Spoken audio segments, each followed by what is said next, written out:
so, oh my goodness. Hey, what's going on here?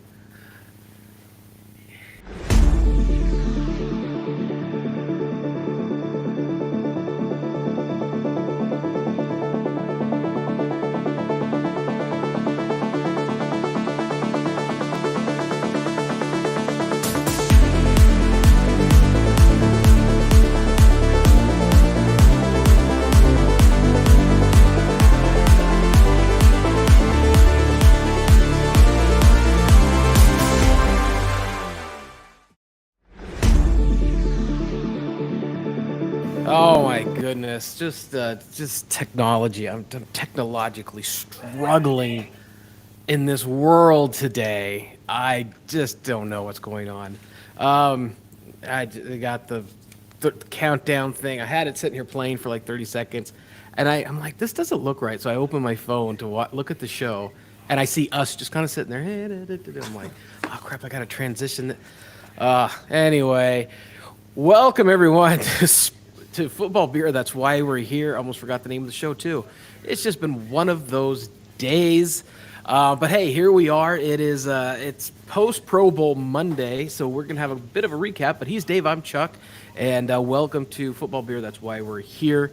And just a quick show tonight to kind of touch on the Pro Bowl this weekend, some of the NFL honors that are going to be announced later this week, and we will have a Super Bowl show. So we will definitely we'll talk more about the Super Bowl and everything like that on our normal Sunday show. But Dave and I just wanted to kind of get together and chat with you guys tonight. How you doing, Dave?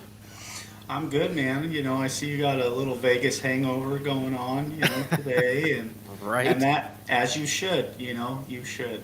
So yeah, no, I mean it's Super Bowl week, the lead up to Super Bowl, so it's great. There's going to be a lot of media, and it's all in your neck of the woods. I mean, you live in the same town as the Super Bowl this I year, which do. is pretty cool.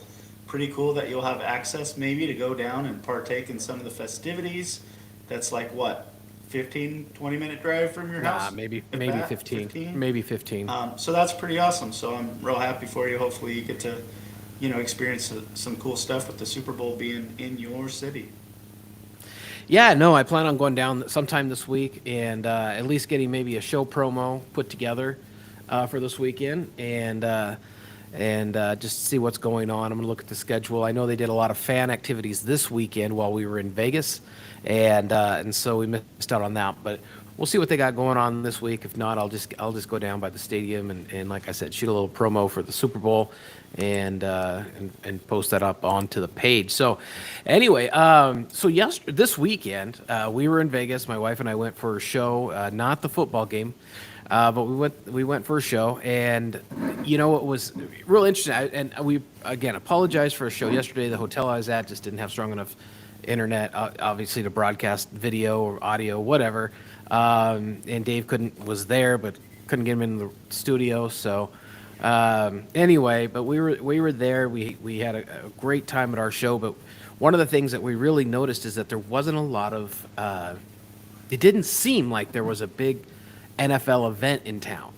Not a, we actually the theater we were at was near downtown, so we actually decided to stay off the strip this time down in downtown, and just a Fremont experience, just like the normal amount of people. We drove down the strip. Didn't seem like there was a ton of people there, and the NFL. I mean the Pro Bowl had a stuff kicking off, skills challenge stuff that they were kicking off on Thursday and pre-record for the weekend and everything. And it just seemed really weird that you look at banners and marquees, the big light up stuff, and really didn't see anything about the Pro Bowl. Saw some stuff about Super Bowl bash here or there, whatever.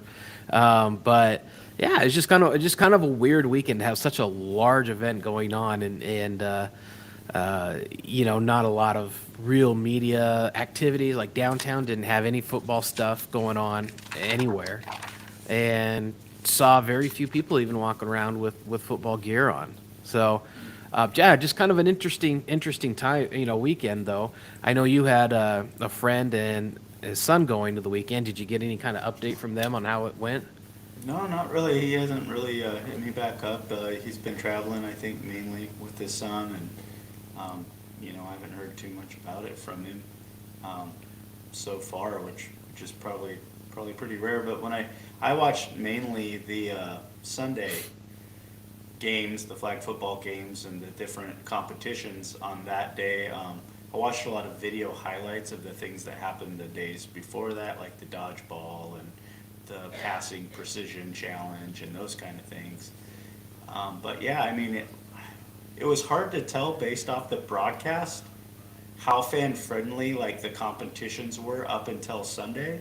Sunday when I watched, the flag football and the other ones, the stadium looked pretty full except for maybe the nosebleed like 300 section looked like maybe that wasn't all filled up, but the rest of the stadium looked like it was, pretty good attendance there for the main attraction on Sunday, but I couldn't really tell, Thursday, Friday, Saturday or whatever. It was really kind of hard to get a read on how many people were there watching and what kind of access they had and how close they were and how many were there and things like that. So I think with this new format, definitely watching what I've watched, there are some kinks that they're going to have to get out with some of the competitions. You could tell there was confusion on rules on different events and even the flag football game, and it just seemed like not everyone was necessarily on the same page for this first new format for the Pro Bowl. So we'll have to see what they learned from it this year and see what changes they make to next year. Yeah, I read an article today that I was looking up to see what the attendance was like, and they said it was over 58,000 people at the game. So that was actually a really good turnout for the football game. And so before we get into that, I mean, we're football beer. That's why we're here. Wouldn't be without our beers or drinks for me tonight. But so what's your Pro Bowl week brew selection this week? So I am going with a beautiful brewery that we know well from Newport, Oregon. We got Rogue here. Okay, yeah. Familiar with the Rogue, and you'll like this one. This is a hazelnut brown nectar. So got a nice brown beer. I'm gonna just drink it out of the bottle tonight. My Niners are out, so I can't use my fancy Niner glasses anymore. I have to retire those till next season when we're playing again. But this is a 5.8 on New Point, Oregon. Ale with natural hazelnut flavor, and it is pretty good. I'm gonna save a little bit for my wife because I know she likes these type of beers also. So I'm gonna save her a few gulps of this and sip on this during the show. But very good. Yeah, so I failed on the brew tonight because I just didn't. We got home last night and I don't have any beer in the house. Didn't get out today, so for me it is a dirty gin martini. That is my go-to with extra olives. The gin of choice tonight is Ryan Reynolds Aviation Gin. Also another kind of staple in our house with a splash of Dolan dry vermouth, and so Nice.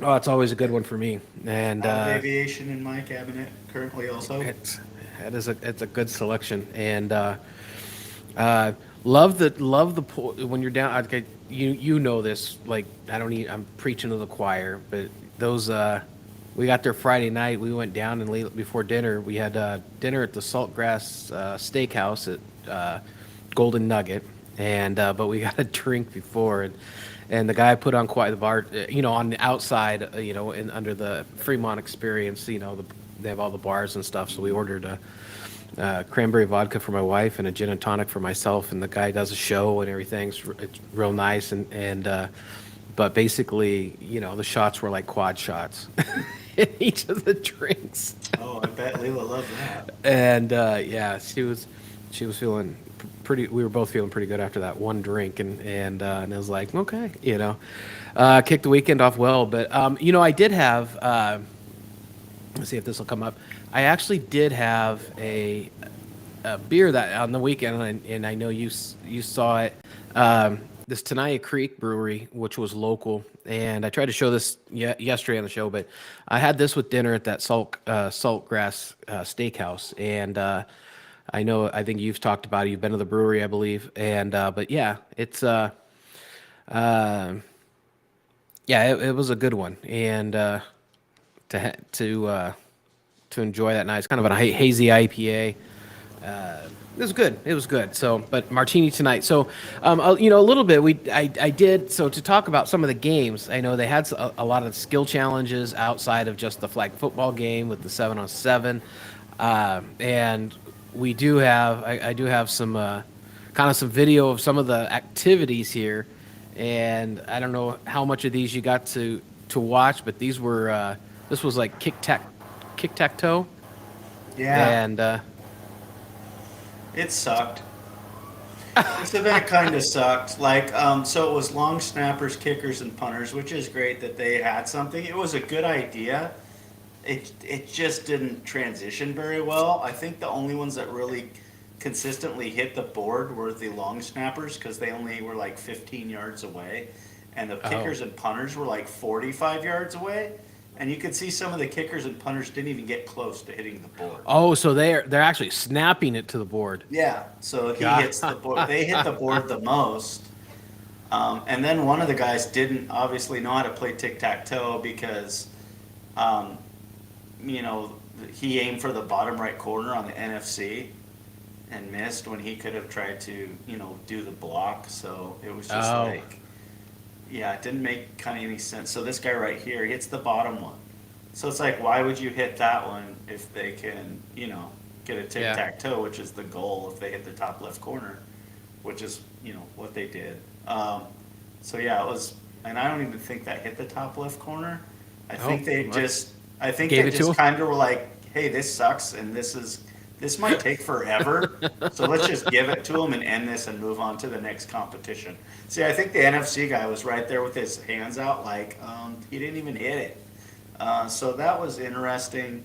Don't see them bringing that back. I mean, if you're going to do a skill competition, off the tee, furthest field goal made. That would be interesting. Who can hit it 70 yards? Who can make a 70-yard field goal or something like that. And same with the punting. Who can kick the longest punt in the air or something like that. Who can have the longest hang time or something like that. I don't know. I think that would transition better because that tic tac toe thing kind of sucked. This one was interesting. It was best catch. So they're jumping off a trampoline, doing tricks, trying to catch it behind their back, doing all these acrobatics, trying to make catches. This one was okay. The players got to do some original things and try out some different things. And they had celebrity judges. So Pete Davidson was there. They had ex-players come back and be part of the judging, like LaDainian Tomlinson and Michael Vick right there is participating, throwing the ball to Stefan Diggs there, who was kind of going in blind through the smoke to try to catch two balls at once. And so it was all right. It was a little fun, but I mean, a lot of these competitions, though, it just seemed like it just kind of dwelled the time. Like you were just kind of like, okay, we get it, and nothing was that spectacular, and it was just kind of eating up time. And I really don't know how well. I mean, from TV, I have a great view of it. You have all the cameras. If you're there live, I don't know how great some of these competitions would be live, like the catch one and stuff like that. I'm sure you got the big scoreboards where you can see everything better and everything, but yeah, the highlights were definitely the flag football game. I thought the precision passing was great. They did that one earlier than Sunday, and they used to do like a quarterback challenge back in the day when I was a kid, like in the '90s. That was awesome. I loved watching the quarterback challenge. And so Right. Yeah. that was really fun to watch. It was fun to watch, Derek Carr kick everyone's ass in the stadium of where he's going to be leaving, and he had some sort of great quote after he killed everybody at it, and they were like, "Hey, you're on fire," and you ever thrown like this, before in this stadium? He goes, "Apparently not. That's why I'm leaving." So he had fun with that, and then really close flag football game. It was interesting. They switched quarterbacks out. They had like, I think 4 sessions, so that you had a few different quarterbacks playing for these teams. You had Peyton and Eli calling plays, and Peyton was the coach for the AFC, and Eli was the coach for the NFC, and you could tell they were figuring out strategies as they went, especially on defense with rushing guys and who to rush. And you see early in the game they're rushing like actual linemen, defensive linemen, but later they figured out, oh, this is flag. Why don't we get a really fast guy to rush? And so Right. they started rushing like corners and safeties because they could get to the quarterback faster because they're not really being blocked. So, Right. um, so that got really interesting seeing these quarterbacks having to really get rid of the ball super fast. Um, and there were some good plays, and that was probably the funnest part, I would say, of the Pro Bowl was definitely the quarterback challenge and then the flag football games. I'd like to see them bring back some of the old ones, and I don't know everything they did. It sounded like the dodgeball was fun to watch. That was pretty fun. I think they'll bring that back. I would love to see a race like they used to do and have the fastest guys have run 20-yard dash, 40-yard dash against each other would be cool. Have the big boys, how many times can you bench 215 in a row? Maybe have a weightlifting competition. I realize they don't want these guys to get hurt, so maybe they don't Right. want Right. straining a muscle or pulling something in a race or whatever. But I mean, these guys are running around on this flag football game. Any of them could, you know, twist their ankle or get turf toe or, jump up for a ball and come down funny or something like that. So I mean, you can't stop them from doing everything. I mean, so one thing, they had like a obstacle course, and Miles Garrett, I guess, like dislocated his toe or something. So I don't know if we'll see that event back next year since a player got injured at the Pro Bowl doing something. So I don't know. They might nix that, but overall, I think it was good they had the attendance. There's definitely some things that they'll probably be changing and some things they'll be fixing and try to make it even better next year. Yeah, because I saw the video going the game, and the stadium looks pretty full. I mean, there's some space up in the upper deck, but you'd be happy with this attendance at any football game for sure during the regular season. A lot of the skill guys, it was cool to see a lot of the position players, the defensive backs and the receivers were like high quality. Um, it was kind of a bummer to see some of the quarterbacks, to be honest, because I think there was better quarterbacks that just didn't go. To be honest, Yeah, Josh for the Allen, AFC, watching Huntley for the Ravens. Yeah. I mean, you could have Joe Burrow, you could have Josh Allen. Neither one of them wanted to play. We're stuck with Huntley, who's not even the starter on his own team. It's Lamar Jackson if he gets paid, and then I just thought, okay, there could be some really higher stars of the league that could have participated in this that chose not to, and mainly at the quarterback position. The big time receivers were there. Tyreek Hill, Justin Jefferson, the two best receivers in the league showed up. You had McCaffrey and Saquon Barkley, and you had some good running backs there, Josh Jacobs, so all the good, Derrick Henry. It was mainly quarterbacks. It was like, I don't want to watch Huntley against Kirk Cousins in the Pro Bowl. Exactly. Right. I mean, there's better guys that could have been available to be the quarterbacks for these teams. They chose not to be there. Right, because either they're playing in the Super Bowl or they're hurt or they got an excuse. I went through the list yesterday of all those that I saw the roster, and it showed who was kind of injured, excused, whatnot, still playing, and then who the replacements were, and but yeah, so I think I do like the whole flag football scenario. I mean, without pads on, like last year, it would just seem to be like a touch football game anyway with pads on. So because nobody wants to hurt anyone, right? And so I kind of like this. Plus, without the pads on and all that kind of stuff, you get to see the players' faces. They get to be a little more animated, maybe a little more fan, interaction. A little bit looser. Everything's a little bit looser, I think, and so.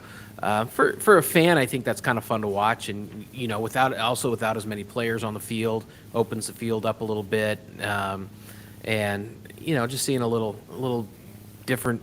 I mean, I played flag football. I love this. I love watching it. And so anyway, so later on this week, though, also there's going to be some NFL honors given out for different things, and that was something I didn't get these into the visuals of the show. Sorry. But we have some awards coming down this week, and you want to kind of run through some of those? Yeah, sure. Thursday night will be the NFL honors. Look up what channel, what station. I just know the Thursday night NFL honors. There's already been AP awards given this weekend, and Fox did a thing where they gave out their awards. But the NFL honors, I think, are technically the legit, like, if you win those, you actually won. It's not, it's the NFL honors. It's not Fox's pick. This isn't Terry Right. Bradshaw. This is like the actual NFL group that chooses the award. Where, if you look at the record books, Thursday nights, who you're going to actually see in history who won what award, not the AP or the Fox ones that they already did. But yeah, so the first one we can go through, Defensive Rookie of the Year award. So the nominees for that are Sauce Gardner from the Jets. It's Tariq Woolen from the Seahawks. Those are both cornerbacks. And then defensive end, Aiden Hutchinson from the Detroit Lions. And right now they have Sauce Gardner, who won the AP one. They have him as the favorite currently. But I think it's a real close race, and I really do think that you could really make a case for any of these dudes. I would actually probably give it to Tariq Woolen, just because, the Seahawks weren't expected to do much. He didn't really have as great of front in front of him. The Jets have a lot of pass rushing. They have Quentin Williams, who's a great defensive lineman who, forces quarterbacks to get rid of the ball real quick. Sauce Gardner only had 2 interceptions on the year, where Woolen was tied for the league lead with 6, most in the NFL.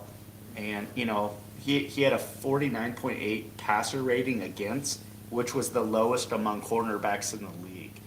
So he was the hardest to throw against, and he tied for interceptions. So when you did throw it at him, he picked off as many passes as anybody in the league as a rookie. So I would actually give it to Tariq, Woolen. Too bad for him he doesn't have a name Sauce, which I think helps out. You want a guy named Sauce to be a winner, right? So that's a little bit out of my focus there, but yeah, it's and then Aiden Hutchinson, he did great too. He kind of started off perfect. He started off good for the Lions. He kind of trickled down, but he had a very impressive season. He had 9.5 sacks, which was tied with all rookies. He had 45 pressures. He also had 3 interceptions. So as a defensive end, he had more interceptions than Sauce Gardner. So really, I'm not quite sure why they're so high on Sauce winning it, hands down. But I think, Hutchinson and Woolen would deserve it just as much, if not more. And if I had a vote, I would probably give it to Tariq Woolen because he tied for the league interceptions. He had 4 more than Sauce did. Okay, well, we'll have to come back with your picks on Sunday. I don't know much about any of these players, and they're too low on the totem pole for the amount of research that I do for this show or football that I watch. And so I'll go with you. So you think Tariq Woolen is probably the I don't think he'll win, but I think he's the most deserving. I would vote for him. I don't know if you can see the screen of which I Yep. put up there. Yeah, so we'll just kind of maybe go down in order here. I just drug them from your email on the desktop, opened them up, so we'll see how it goes. But comeback player of the year, I actually like this one. I actually like this category. Yeah, it's a close race here too. I feel like any of these guys are deserving. It's a little bit easier, I think, if you just want to take numbers and compare McCaffrey and Barkley. McCaffrey played for 2 different teams this season, so he had transition, and he didn't skip a beat. He ended up with more total yards, more touchdowns than Saquon Barkley. They went further in the playoffs. It seemed like when a play needed to be made, McCaffrey made maybe a few more to win games than Barkley did. So I definitely, in this running back comparison, I would take McCaffrey a little bit over Barkley just because that added receiving that McCaffrey gets. Right. He's a lot bigger weapon as a pass catcher also. And he statistically, total yards and touchdowns had more than Barkley. But really, I think I would give it to Geno. If I had to give it to a player, I'd give it to Geno. You have to fill Russell Wilson's shoes, which were big because he was a legend in Seattle. You come in, You've been a journeyman quarterback for a decade, just basically a Right. backup, and you lead the league in completion percentage. And you are right in there for the NFC West champion. You know, they had a good record. Um, you know, he broke all sorts of Seattle single season records that Russell Wilson held. He broke, well, let's see, I have it here. This season, he broke Seattle single season records of passing yards, completions, attempts, completion percentage, which, like I said, he led the league. So, I mean, I think I have to give it to Geno just because Barkley and McCaffrey, I don't think really surprised anyone. If those guys are healthy, they're studs, right?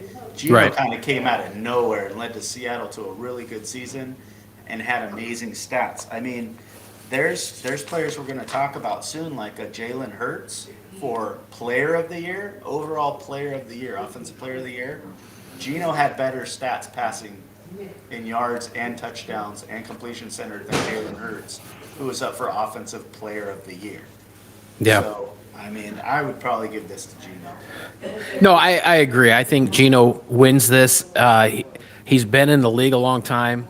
You know, this was definitely a it was a great year for him. I mean, the you know the stuff that he did that you know outshined Russell Wilson. You know, so he came in and did what they really needed him to do in Seattle. And I mean, you know, I'm not going to lie. Probably my fan favorite for me is Christian McCaffrey, and but just because I think he was even in the last even last year and the portion of the year this year with the Panthers, it just wasn't really much of the, you know, it's like, is his career done? I would have said the same thing about Saquon Barkley. Is his career over? Is this it? Has he seen the pinnacle of his career and now he's on the downslope and all of a sudden he's going to become the next Zeke Elliott? And I'm sorry, but Zeke Elliott to me is kind of realistically done. He may need a new team to have a comeback, and because I don't see that in Dallas with Pollard there.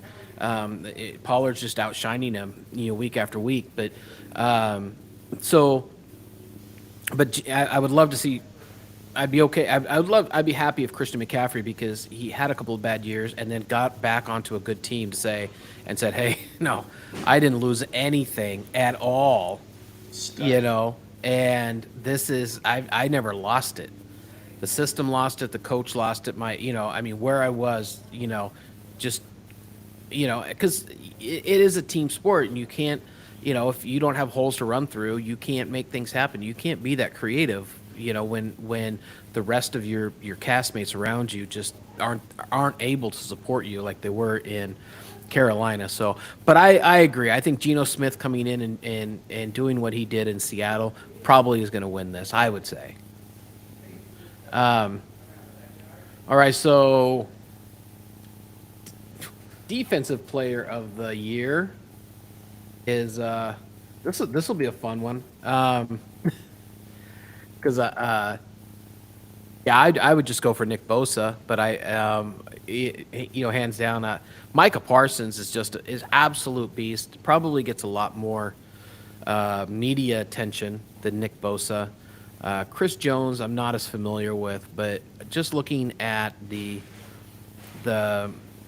hard work and effort that goes into playing the role, you know, as a defensive end, I think Nick Bosa just excels. And yeah, so my pick on this would be Nick Bosa. Yeah, I think he'll get it too. He's definitely my pick. Not only is he on my team, he led the NFL in sacks this year. So that's, you know, he had like 7 more tackles than Jones. He had 3 more sacks than Jones did. Parsons got more tackles just because he's a linebacker. He's going to get more tackles. And he had 13 and a half sacks, but, you know, Bosa had 5 more. And also, when they matched up, the 49ers beat the Cowboys. The 49ers were the #1 team defense in the NFL this year, which bodes well for Bosa, because if you're leading the league in sacks and your team's the #1 defense, that is all a good resume to win a Defensive Player of the Year award. And your team got to the NFC Championship game. Obviously, Chris Jones is in the Super Bowl, so his team has had the most success out of these 3 guys. But I think stats-wise, Bosa edges him out a little bit. Yeah, I think so, and I hope he gets this award. Gosh darn it, I keep going to the keep maximizing the wrong screen here. So offensive player of the year.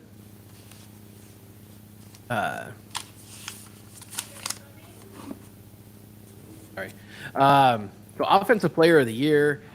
I mean, all the big ones are here. I think Patrick Mahomes and Jalen Hurts, who were in the Super Bowl. Justin Jefferson, probably, probably one of the big. I think the standouts in here. Tyreek Hill. I'm honestly, I mean, not to take anything away from Tyreek Hill, he is an MVP on his team, but I don't know that I put him in this. I don't know that I put him with these four. I mean, the other three. I'm sorry. Uh, but and you know, I'm kind of torn here because I think that Justin Jefferson and Tyreek Hill are MVPs on their team. But then if I put them, equally against everyone else in the league, it's tough to say. Okay, they're a standout uh, league wide. So I don't know who wins this, and I'll defer to you. Um, Kind of like when I went through the Saquon Barkley, Christian McCaffrey comparisons by position. If you're just doing that, you can take Tyreek Hill off because Justin Jefferson beats him in every statistical category. And I think maybe any other year, Justin Jefferson has a good chance to win this just because his stats are amazing. He had 128 receptions, he had 1,809 receiving yards. 1,809 receiving yards, which is one of the highest totals you're ever going to hear of. But crazily, he only had 8 touchdowns. So out of all them yards, he still had 8 touchdowns. You would think he'd have at least double digits with that many yards. Right. But still, amazing year for Jefferson, and all his stats beat Tyreek. So you take Tyreek out. Then you move on to Pat and Jalen there, and you got the two quarterbacks that are in the Super Bowl, so they're winners. You got that. But Hurts did miss some games. He didn't play every game this season. And what really helps him is all of his rushing yards and touchdowns, which he has twice as many rushing yards as Mahomes. But still, Mahomes still has, like 350 rushing yards. So he has, for a quarterback, not bad. But even if you add up all of the rushing yards and rushing TDs that Jalen Hurts has, Mahomes still has 10 more touchdowns than him total, rushing and throwing. And the passing yards isn't even close. Mahomes is, I believe, the only player this year that threw for over 5,000 yards. Jeez. When I grew up, if you threw for 3,000 yards, you're an elite quarterback. If you for a 3,000 yards season was like the goal to be an elite quarterback. And this year he threw for 5,250. And he threw at a 67%. So he was right below like Geno for completion percentage Well, also.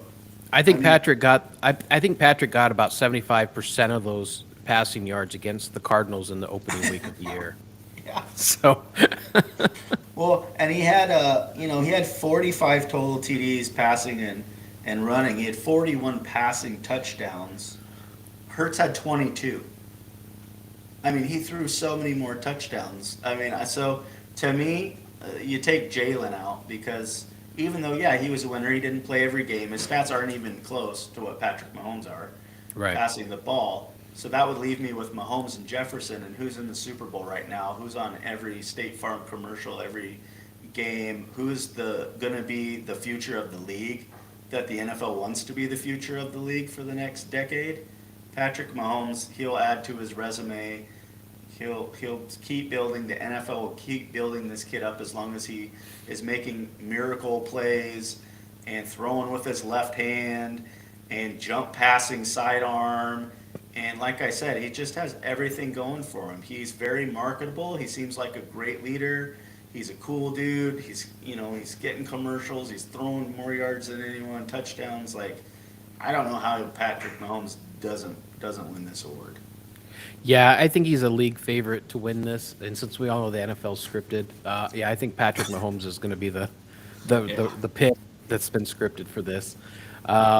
And it'll be a nice little pick me up going into the weekend because he might need it. Um, yeah, I think I'm kind of along with you. I mean, Jalen Hurts, because he was injured, probably hurts him a little bit, and but yeah, this is probably just this is a league favorite pick here, I think, and with Patrick Mahomes. Plus, we almost Um, saw the Cardinals beat Jalen Hurts in person. I mean, that's true. if the Cardinals are keeping it close, you're not an MVP. If you can't blow That's out the Cardinals this year, I don't know. Oh my goodness. Oh my Cardinals. Coach of the year. Um, and you know what? There's a name that's not on this list that I think I would have put on this list. I mean, you know, d- going down this, the Giants did well, but they should do well. I'm sorry, but the Giants should have been better than they've been over the last couple of years. Um, Doug Peterson with Jacksonville. I'm just mad at that guy because he screwed me every week with picks. Whether I picked him or didn't pick him, they just did the opposite of whatever I did, but they put together. They got to the playoffs, so good on them. Kyle Shanahan. Out of these three, I have to pick Kyle Shanahan only because he basically did this.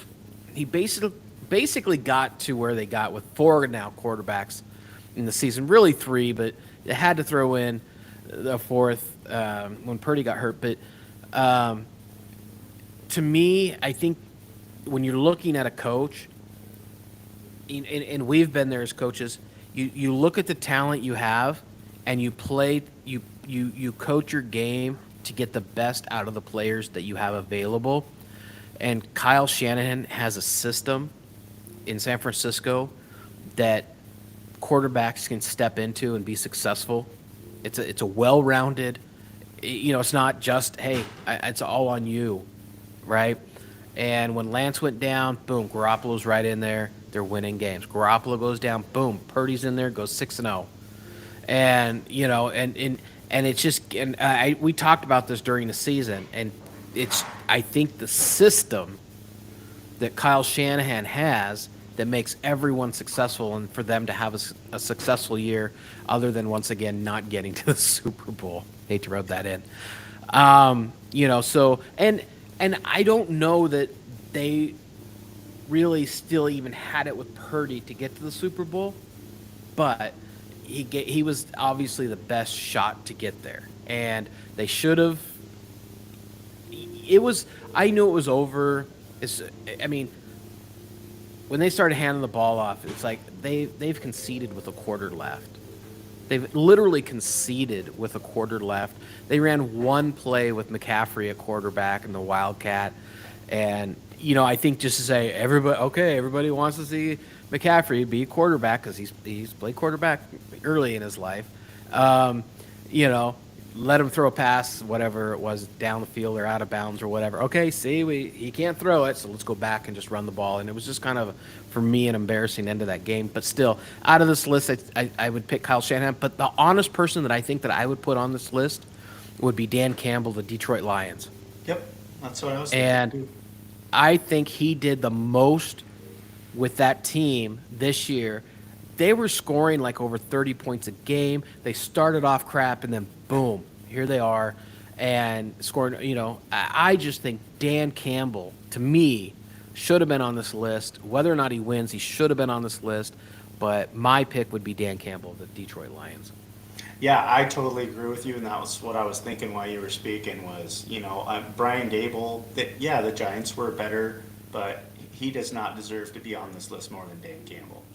Right. Dan Campbell needs to be on this list. Doug Peterson got them a home playoff win, which hasn't happened for the Jaguars for a long time. He's got a young team. He came and inherited this Urban Meyer mess and had to fix that real quick, and so he did do a great job, but not consistent. Did they make the playoffs? Were they better? Yeah, no one really wanted to make the playoffs in the AFC that took this spot, the last place, but they did improve. Definitely improvement from Jacksonville. I would have Dan Campbell over Doug Peterson winning this award, or Dan Campbell, yeah, over Doug Peterson winning this award. But I agree that, out of this list, Shanahan should win it just for what he went through in the season. I mean, you could see it. We've been coaches. When it's just not going to be your day and you're done. You have no, there's nothing left you can do, and you can see it on his face. I don't have a quarterback.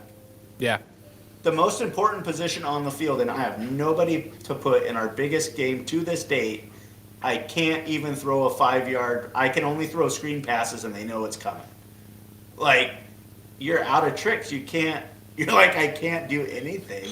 And so just for him to get there and him to run that 11-game win streak with all that change and stuff, it's and I'll say another thing for him too, and this goes back to last year and this year, is he lost both of his top coordinators. His offensive and defensive coordinators were gone this year. They're head coaches now for the Jets and for the Dolphins. And guess what? He coaches so well and has such a good staff that he lost his defensive coordinator this year because they're going to be the head coach of the Houston Texans. So also a sign of a great coach is his staff moves on to be head coaches, which now he's got 3 off of his tree in the last 2 years that are now head coaches. So I would have to give it to Shanahan.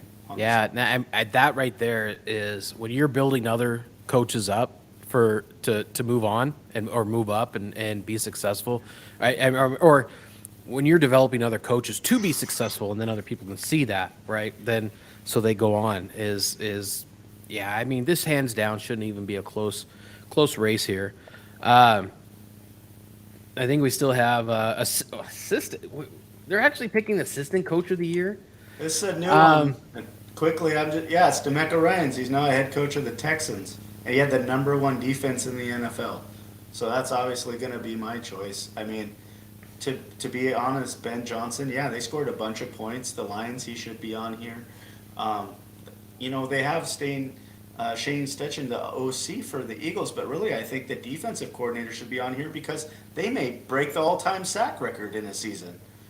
So why wouldn't the defensive coordinator be on here over the offensive coordinator? I know that they led the league in rushing. The Eagles did, which is great because you also have Hurts that runs the ball so well and you have a good line. But I think the defensive coordinator should be on here just as much because they break that sack record of the 84-85 Bears. That's historic. Yeah. Yeah. I don't know any of these guys, so I will admit that. But all right, so I think this was one I kind of got out of order a little bit, but when I opened these up, but offensive rookie of the year, Brock Purdy, Kenneth Walker, and Garrett Wilson for the Jets.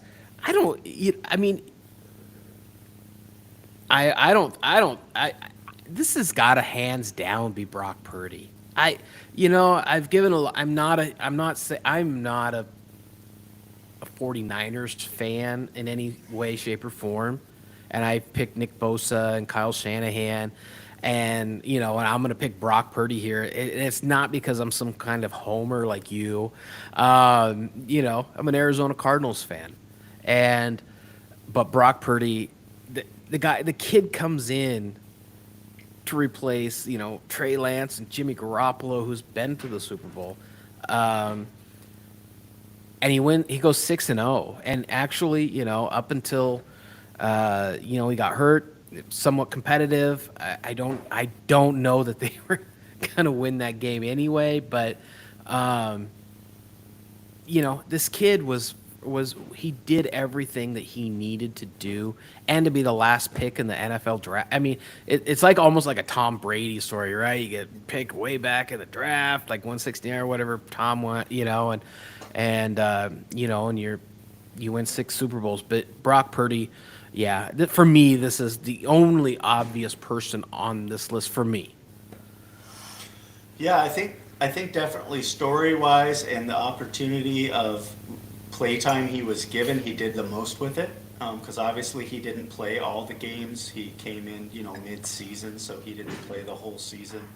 That's the only argument I could give to Walker or Wilson, which Walker missed some time with some injury, but he did rush for 1,000 yards. He did have 9 touchdowns. He did take a lot of heat off of Geno Smith, so Geno didn't have throw every down. You could count on this kid to run the ball and move the chains and give you opportunities throughout the game, throughout the drive. So I wouldn't be upset if Walker won it because I thought he had a great season. Garrett Wilson, he did catch 83 balls from a terrible quarterback group for the Jets, so that's impressive. Group is a That- good analogy. that he even got 83 balls in his direction with the guys that were throwing them to him. He did have over 1,000 yards, but he only had 4 touchdowns. He didn't get in the end zone very much. I mean, Walker had twice as many touchdowns as he did. So I think for the opportunity Purdy was given of how much he got to play, what he did with his time on the field, and the story, I think, I could see him winning it, but I wouldn't be upset if Walker also won it because I felt like he had a really great rookie year at running back for the Seahawks. So, question. I mean, I think this is our last. I think this is it. Yeah.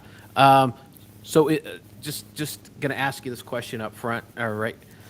Is Brock Purdy the quarterback of the San Francisco 49ers next year? Not at the start because he has to have surgery and he won't be ready. So what's going to happen is Jimmy G, you drop that money, he's going to go be the starter. I don't know, Carolina, the Jets. He's going to go somewhere and be the starter somewhere. Jimmy will. We'll drop that money so that we can pay Nick Bosa or Kittle or some of these other McCaffrey long term. We'll take that money. And Trey's going to be the healthy one at the start of the year. So Trey will be the starter, and hopefully he doesn't get hurt because Purdy's not going to be ready at the start of the season. But it's going to be Trey Lance will start, and then depending on how well he's playing, once Purdy is good to go, then we might see a decision having to be made. So it's really up to Trey Lance. If he plays well, he'll be the quarterback. Okay. Because they're not going. If he's hot, they're not going to take him out just because Purdy finally got healthy. If he's hot, it's his job to lose. They want him to be the quarterback. They drafted him to be the future of the franchise. But he got hurt. So I think if he plays really well, he'll keep his job. But if he's 50-50 and Purdy's healthy and looking good in practice and the team loves him and the team rallies around him, then Shanahan's going to have a big decision to make at that time if Trey's not, playing to the level that he think Purdy can meet or exceed. So And I think that Purdy has set a pretty high bar. yeah, And I think the team does rally around him. I think the first sign of trouble with Lance, if it goes the way you said, first sign of trouble, I think there's going to be a quick hook yeah, because Trey Lance, I wish I'd gone actually. Hey, I wasn't really prepared to talk about this, but what was Trey Lance's record and performance coming into before he got hurt, and was he? I thought Jimmy G did well. And that's the thing is when I look at this 49ers season, and again, Lance wasn't in there long before he got hurt, but, Jimmy G did well. Purdy did really well. Trey Lance? I don't, a lot of people say, I don't remember. But, of course, it was beginning of the season. You only remember what tomorrow's, like, what have you done for me lately kind of scenario. And, so I think if Trey Lance is the starter to start the season, then, he's going to be on a real short hook because I know I can almost guarantee in the locker room, they're all behind Brock Purdy. oh yeah. Well, and like I said, he has to have surgery, so he's not even going to be an option. He's not going to be ready for the start of the season. Like probably the first few weeks at least. After his surgery, he won't be ready for the first few weeks. But which leads me to be very interested because if you're going to drop Jimmy in that money, right, which is probably the plan, you still need a backup until Purdy's ready, right? So who do you have backing up Trey Lance? Aaron Who Rodgers. do you bring in to be your backup? Yeah, maybe. Like who knows? Who knows what Yeah. you pull? Because if you're not confident with Trey Lance, but he's your only healthy quarterback on the roster, because you've dropped Jimmy and Purdy can't play, maybe you do. maybe you pull the trigger and be like, hey, we're ready to win a Super Bowl. We almost got there with no Yeah, quarterback. We yeah, need, hey, Rodgers, you want to play one more year for $35 million and win a Super and Bowl in win a San Super Bowl. Francisco where you grew up because Tom Brady retired again and he's not going to be the guy? Hey, Oh, Packers, he you retired want to this come week. here? Yeah. So it's like maybe you do get Aaron Rodgers to come home and try to win a Super Bowl one year with a team that's stacked and ready to go, and you only have Trey Lance on your roster healthy when you know the spring starts and the summer starts. Um, but I'm really interested to see, yeah, who's that second quarterback with Trey Lance, with Yeah. Jimmy gone and Purdy not being able to go. You have to have someone else there. Yeah, and I don't know if it was, I don't remember the kid's name, the fourth string, Thompson or something, or Oh, Josh Johnson, he's just Johnson.